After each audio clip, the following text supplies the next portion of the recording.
அஸ்ஸலாமு அலைக்கும் வரஹ்மத்துல்லாஹி வபரகாத்துஹு. தினமும் ஒரு ஹதீஸ்.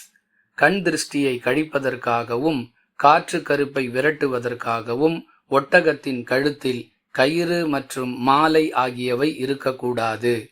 அவ்வாறு இருந்தால் அவற்றை கண்டிப்பாக துண்டிக்க வேண்டுமென மக்களுக்கு அறிவிப்பு செய்யுமாறு ரசூலுல்லாஹி ஸல்லல்லாஹு அலைஹி வஸல்லம் அவர்கள் கட்டளையிட்டார்கள். அறிவிப்பவர் அபூ பஷீர் ரதியல்லாஹு அன்ஹு. நூல் புகாரி, ஹதீஸ் எண் 3005. அன்பிற்குரிய அல்லாஹுவின் நல்லடியார்களே, கயிறு கட்டுவது, தாயத்து கட்டி தொங்க விடுவது, வளையங்களை அணிவது போன்ற செயல்கள் இணை வைப்பானவை என்பதை பலமுறை நினைவுபடுத்தியிருக்கிறோம். இந்த செயல்களை கண்டித்து திருக்குர்ஆனிலும் ஆதாரபூர்வமான நபி மொழிகளிலும் ஏராளமான எச்சரிக்கைகள் வந்துள்ளன.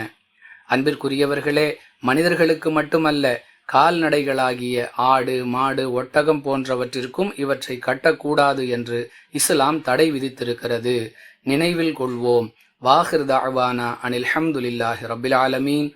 அஸ்ஸலாமு அலைக்கும் வரஹ்மத்துல்லாஹி வபரகாத்துஹு.